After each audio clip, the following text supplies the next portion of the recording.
espacio abierto a las voces de la sociedad. Radio Universidad.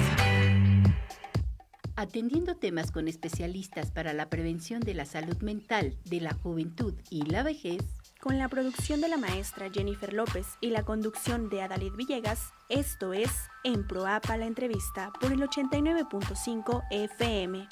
¡Comenzamos! Hola, ¿qué tal, amable auditorio de Radio Universidad?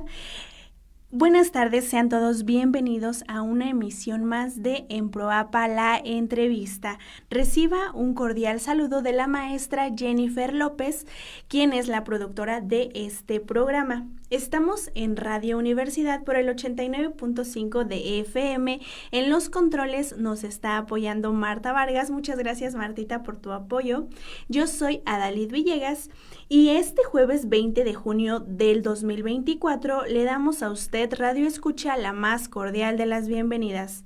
Recuerden que también nos pueden escuchar en las plataformas de internet en radio.uac.mx y en Facebook Live en Radio UAC 89.5 FM. El teléfono de la radio universitaria es el 442-192-1293. Comuníquese con nosotros, estaremos dando lectura oportuna a su participación. Por allá en la recepción, Lupita estará recibiendo su mensaje y nos lo hará llegar. Damos la más cordial bienvenida a nuestro invitado del día de hoy, el maestro Sergio Ugalde Vega. El día de hoy estaremos desarrollando la temática salud mental en los pueblos indígenas. Bienvenidos a esta cabina de radio. Bienvenido, maestro. ¿Cómo se encuentra el día de hoy? Hadi hadin gazuhu temeki pefi temeki hoki habugi edhe nugadi koyaga que to magandu en un programa ne dicamodi a ti por invitarme. Hola a todos, ¿cómo están? ¿Qué están haciendo? ¿De dónde nos escuchan? El día de hoy yo estoy muy contento porque vamos a iniciar este programa y te vuelvo a dar las gracias por dejarnos estar aquí. Muchísimas gracias, maestro. Y justamente enseguida daré lectura a una pequeña semblanza de nuestro invitado del día de hoy. Sergio Uriel Ugalde Vega es abogado y antropólogo por la Universidad Autónoma de Querétaro. Cuenta con una maestría en Ciencias Jurídicas por la misma universidad. Intenta hablar inglés y otomí. Ha participado en diversos cursos, coloquios, seminarios y diplomados enfocados al tema de la cultura otomí. Estudios otopames, pueblos indígenas, derecho indígena, peritaje antropológico, pluralismo jurídico, entre otros. Ha sido integrante eventual de grupos de investigación como lo son las Jornadas de Derecho Indígena de la Facultad de Derecho de la UAC, editorial y grupo de investigación, Fenómeno de Querétaro y Estudio Bicéfala. Cuenta con varias publicaciones relacionadas a los temas ya mencionados. Ha colaborado con el INAH, donde participó, entre otros proyectos, en el registro etnográfico y la dictaminación de los sitios sagrados del estado de Querétaro. Fue coordinador general del proyecto Registro de Fiestas Patronales y Populares en la Sierra Gorda y el Semidesierto en Cadereyta, promotor cultural y en la comunidad del municipio de Pedro Escobedo, Querétaro. Cuenta con varias colaboraciones como investigador en proyectos antropológicos de la UAC. Actualmente, Sergio es el titular de la Coordinación de Derecho Indígena de la Universidad Autónoma de Querétaro, desde donde se atienden las problemáticas de más de 400 estudiantes indígenas de diversos grupos étnicos. Durante su tiempo de formación universitaria, es docente en la Facultad de Derecho, en la Facultad de Ciencias Políticas y Sociales, ambas de la UAC, y del Instituto Intercultural, a ver si lo pronuncio bien, maestro, Ñoño, en Amealco. Ha sido litigante en el despacho Yamexte, cuya especialidad es el derecho indígena. Le gusta escribir y tomar fotografías. Le gusta imaginar que el mundo es muy grande para que quepamos todos los diferentes. Pues bienvenido, es un gusto, es un honor tenerlo aquí con nosotros, maestro. Muchísimas gracias, Ada. Gracias. Y bueno, vamos a iniciar con esta entrevista. Si nos pudiera explicar, para entrar en contexto, ¿a qué nos referimos con pueblos indígenas? Sí, Ada, muchas gracias por las palabras. Intentaré ser muy concreto Cuando nosotros estamos hablando de población indígena, nos referimos a todas aquellas sociedades que estuvieron previa a la época de la conquista, previa a la época de la colonia, y que aún se mantienen, que obviamente sabemos que hubo un mestizaje, obviamente sabemos de que pudo haber cambiado la lengua, pero mantienen ciertas instituciones propias de esa cultura, sean religiosas, sean económicas, sean campesinas, sean de algún tipo, que nos ayuden a entender una sociedad culturalmente diferenciada. Esas son las poblaciones indígenas. Ok, ¿y qué nos lleva o qué nos llevaría a preocuparnos por la salud mental de nuestros pueblos indígenas? Ok, este es un tema que se ha venido trabajando desde hace muchísimos años, particularmente desde la antropología. Yo creo que desde la antropología de la salud o la antropología médica, ya se había visibilizado estos temas, no sé, hace 60 años. Sin embargo, me voy a referir solamente al siglo XXI para poderlo hacer más concreto. Existe un organismo panamericano sobre la salud, por sus siglas en inglés es PIHO. En español se puede entender como PAO o PAJO, así porque tiene una H intermedia. Y solamente en América existen entre 45 y 55 millones de indígenas en América. Okay. Eso es más o menos relativo a un 4 o un 5% de la población total, pero ya son un montón, así ya cuando estamos hablando de 40 millones de personas es muchísimo. ¿Dónde están? O sea, desde Groenlandia, desde Canadá, Alaska, con todos los grupos esquimales, hasta la Tierra del Fuego en Argentina, hay muchísima población indígena dispersa. Los países con mayor diversidad cultural deberán ser Brasil o Colombia, porque existen muchos pueblos, pero el país con mayor presencia indígena es México. En México existe más o menos un 6 o 7% de hablantes de una lengua indígena y como un 19 o 21% de personas que se adscriben indígenas sin que se hable. Es decir, de 100 personas, 6 hablarán una lengua indígena, pero 20 se considerarán indígenas. Una quinta parte de la población mexicana es originaria o de origen originario, y solamente un 5% de la población mexicana mantiene esta lengua. Estos datos nos refieren a que son más de 19 millones de personas las que se adscriben como indígenas y más de 7 millones de personas las que hablan una lengua indígena en México. Pero en Querétaro hay una presencia importante, porque Querétaro es una zona en donde originariamente ha habido población indígena, porque así inicia el cuento de Querétaro. Una vez llegó Conin, y Conin claro. Entonces ahí ya nos da panorama de que Conin llegó con otros pueblos diferenciados, de que había un contacto lingüístico y que todavía en la época como de la conquista de la colonia, Conin platicaba con gente en español. Entonces, ahí ya tenemos presencia de por lo menos chichimecas, otomís y españoles, los cuales convivían en este espacio hace 500 años. Es importante hablar de esto porque en la actualidad todavía tenemos núcleos muy grandes en Amealco, en Tolimán, de presencia hablante, de lengua hablantes en otomí. Sin embargo, lo que llega a ser más relevante es que el lugar en donde más lenguas indígenas se hablan no es ni en Tolimán ni en Amealco, sino es la ciudad de Querétaro y la ciudad de San Juan del Río, por ser grandes centros industriales a los cuales llegan migraciones de personas fuertísimas. Entonces, para tener una idea, más o menos en Querétaro ciudad se hablan como 40 lenguas indígenas. Ya es mucho. Entonces, ahí ya es mucho. Ok, ¿y existe, por ejemplo, existen comunidades o pueblos indígenas que aún sea su única lengua, digamos, la lengua originaria, o todos se han visto obligados a aprender el español? Sí, yo creo que en su mayoría, la mayoría son bilingües y ha sucedido un desplazamiento de la lengua originaria por el español.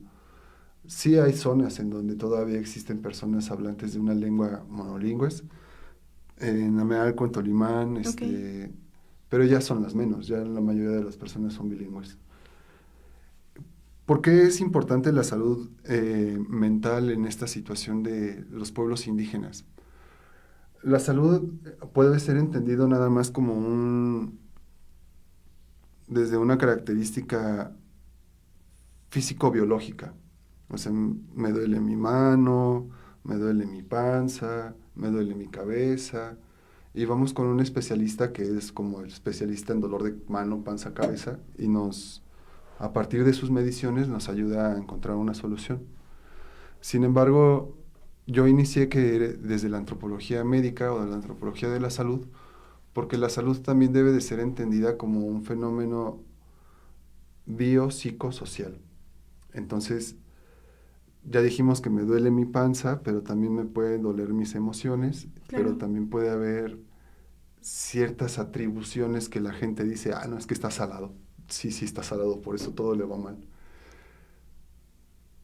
Y esas ya son las afectaciones psicosociales, o sea, cosas que no están tan objetivas o cosas que no te pertenecen a ti. Que no son tangibles incluso. Que no son tangibles a ti, pero ahí están.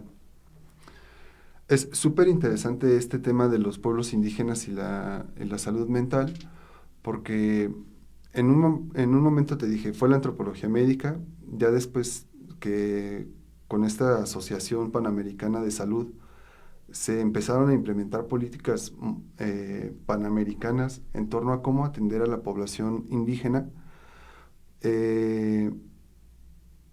y particularmente después del COVID, porque empezaron a haber muchos resultados así 2014, 2016, 2017, pero para poder hacer esta plática yo quería buscar así post-COVID. Okay. Porque en el COVID la gente se dio cuenta de que seas indígena o no seas indígena, sí era importante tu salud mental. Pues porque estuvimos aislados, porque estuvimos encerrados, porque se nos murió gente, porque pensamos que... No, era incierto todo, que por realmente. Lavarte las manos sí. Te ibas a morir. Sí, podía pasar. Esto lo vuelve en un problema de una política pública y sobre todo de carácter nacional e internacional ante la inmensidad de población que acabo de decir. 44 millones, 55 millones no es algo que quepa en la Huaca, así. Sí. No, ni siquiera me imagino dimensionamos, la ¿no? dimensión El número, que tiene claro. que tendría que hacer yo de trabajo, porque si se vuelve una política pública, porque está firmado tanto en tratados internacionales como en estas asociaciones panamericanas, esto implica la generación de gasto económico, pero sobre todo de especialistas que nos ayuden a atender esa salud de esas personas. Claro, a esa población determinada. A esa población objetivo. Sí. Porque nuestra población objetivo lo que vamos a encontrar es que para que yo lo pueda atender, yo le tengo que dar cuidado, yo le tengo que apoyar, yo lo tengo que ayudar, pero sobre todo le tengo que entender a lo que me está diciendo. Sí, por supuesto, sí. Creo que justo el tema del lenguaje es clave para todo. Clave. Sí, claro, y también por eso tal vez la importancia de formar profesionistas especializados en aprender alguna lengua, alguna de estas lenguas originarias. Sí, porque va a resultar, o sea, o que incluso que de la misma comunidad salgan, ¿no? Salgan estos profesionistas. Esta intención de que sea la propia comunidad quien se atienda es la más racional. Claro. Porque son ellos los que saben qué está pasando. Claro. Porque son ellos los que saben cómo hablarle a un viejito o cómo hablarle a una persona que solamente habla en su lengua. Porque no estoy hablando en casos hipotéticos, de hecho estoy hablando en casos bien concretos en donde nuestros parámetros de cómo resolver una situación de salud mental se nos diluyen. Estos estudios que estuvieron haciendo las organizaciones panamericanas, lo que más referían es que la salud mental en la población indígena pues se enfrenta como a traumas o postraumas personalísimos, que todo mundo tenemos ese tipo de situaciones, así luego hay que iniciar así, ¿quién fue, mamá o papá? Claro. Pero que estas situaciones de estas afectaciones postraumáticas personalísimas se pueden derivar o pueden conllevar a situaciones de suicidio, a situaciones de alcoholismo y consumo de drogas o situaciones mágico-religiosas como de curanderos o brujos. Ok. Entonces, cuando le platicas a una persona que está completamente habituada a un proceso estandarizado de atención, temas como lo que te acabo de decir, salen de su caja de creencias y no, Claro. ni siquiera lo entienden porque están diciendo, por supuesto que alguien ocupa una situación de salud mental y eres tú, así. Claro, sí, exacto. Este- Justamente entonces podríamos decir que ¿cuáles podrían ser estos principales problemas de salud mental que pudieran enfrentar en una familia, digamos, de alguno de estos, de algunos de esta comunidad? Sí, mira, yo lo que estuve buscando fue como abstraer ciertos conceptos de lo que nos estaban hablando estos estudios. Estos estudiosos, pues como soy académico o pretendo Claro. ser académico, necesito describirlos un poquito. Y son Salazar, Vélez, Restrepo, había uno muy bueno que...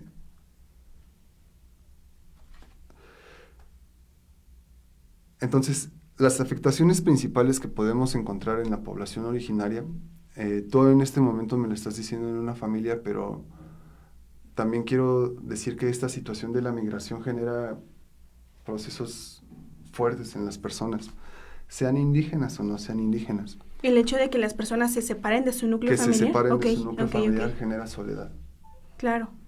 genera ansiedad, genera presión económica, genera una fuerte carga si estás en la escuela académica, si estás en el trabajo laboral, porque las expectativas están basadas a algo que a lo mejor desde tu propio núcleo no era tan así. Hay afectaciones muy fuertes en las cuales no consideramos que sean tantas conductas de riesgo cuando vivimos en contextos no propios, como el consumo de alcohol, el consumo de drogas, el ejercicio de mi sexualidad, porque, o sea, si todo eso lo revuelvo en un caldo, así le pongo ansiedad, le pongo soledad, le pongo presión económica, le pongo hipersexualización, le pongo unas cervecitas y arriba unas droguitas, lo más probable es que no, o sea, que sí va a ser puro veneno eso. Claro. Y no me refiero a que sea malo que suceda, sino que tiene consecuencias en mi salud mental. Claro. Y estas, pues, van a ser deserción escolar, va a ser un aislamiento marcado, malos hábitos, depresión constante, mala alimentación, anorexia nerviosa, si no tengo dinero para comprar algo, tampoco voy a tener para comer. Y por ejemplo, esta parte o por qué el hecho de hacer referencia a esta problemática de la migración familiar, por así decirlo, es porque es más propensa a darse, digamos, en el contexto de algún pueblo indígena que obviamente pues la persona tiene que salir de su comunidad para buscar más y mejores oportunidades, tal vez a una ciudad. Son datos muy severos, Ada. En Canadá, mientras podía haber 20 personas que se suicidaban por cada 100,000 habitantes en población no indígena, entre los esquimales era 500 por cada 100,000. Okay. En México la población de suicidios es más alta en las comunidades originarias que en los contextos normales. Esto tiene que ver con situaciones completamente estructurales porque estábamos revisando unos datos muy buenos de la Universidad Veracruzana en donde señalaba que la población indígena, el 60% se encuentra en una condición de pobreza, mientras la población no indígena es como un 20%. y de ese 60, 37 era en extrema vulnerabilidad, pobreza extrema. Wow. Entonces... Y si pudiéramos decir, ya se nos está terminando el tiempo, increíblemente, es una charla sumamente importante y justo, es una problemática que hay que atender y que justo estos datos que nos das, estas cifras que nos das, pues sí son muy, muy alarmantes. Y si pudiéramos decir o poner en este contexto a una familia, volvemos a lo de la familia, ¿qué generación de dicha familia es la que más podría ser propensa a sufrir alguno de estas situaciones? ¿Los papás, los adolescentes o incluso los abuelos? Sí lo pensé desde que me dijiste, y yo creo que es la población indígena. El conjunto. El conjunto, porque se trata de un conjunto de prácticas culturales reiteradas y constantes que hacemos. Una de las cosas que más podría señalar es que se tendría que considerar, o así lo establecen los documentos fundamentales, las propias prácticas de salud en donde haya curanderos que atiendan ciertas enfermedades culturales, porque a veces estamos castigados por un espíritu, a veces estamos castigados por una vela, y necesitas saber con quién ir. Ahí, ¿qué sucede? Que los más jóvenes no lo entienden, pero los más ancianos saben que sí. Y así, algunos tipos de comentarios han dicho que eso es una esquizofrenia cultural, el que se recurra ante este tipo de prácticas, pero si ese tipo de prácticas genera salud mental... Sí, claro. Aparte es en lo que confías, o sea, claro que es esta parte de no voy a contarle algo a alguien que sé que no me va a entender, se lo voy a contar a mi, pues sí, en este caso a la persona que tengo más confianza o que me genera ese vínculo. Pues esto es lo que tal vez podríamos platicar en términos muy generales. No sé si me permitas leer un pequeño poema. Sí, adelante. Este poema es de Oliva Reséndiz, ella es una poeta otomí del Granjeno, y dice: Arasonó, da eti yasonó, nunaran shui, diveni neranui, da eti ragi, togi mansaki, nupia aransono gi edemagno, da eti rida dignoni, digui congei da hoin sono, nsono nsungansa, dite potngei dikhoya, nshui de gansono, mamp ohi di moi, hoki gansoni, nshui de gansono, ra shi nzuti ne tufi, nshui nyutsinsono. La luna.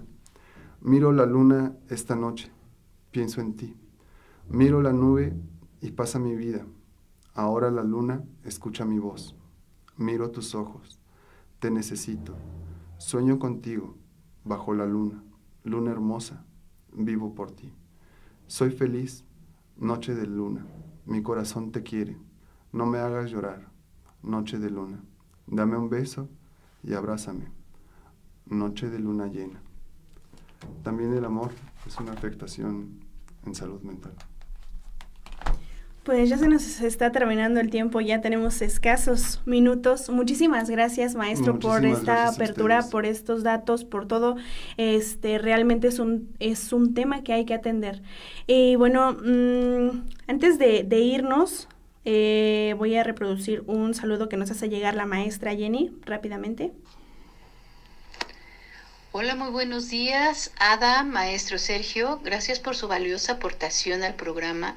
Sabemos que es un tema muy amplio, el hablar sobre la salud mental en los pueblos originarios, sea cual sea el contexto.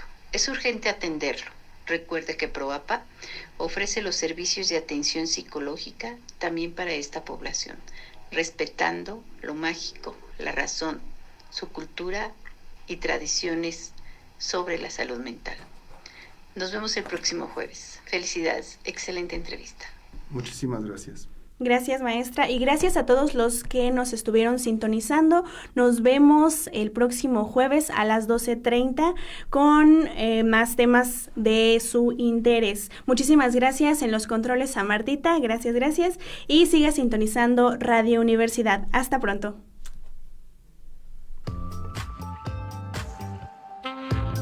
Esto fue En Proapa la entrevista. Te esperamos el próximo jueves a las 12:30 horas por el 89.5 de tu FM, con más temas de salud mental para la juventud y la vejez.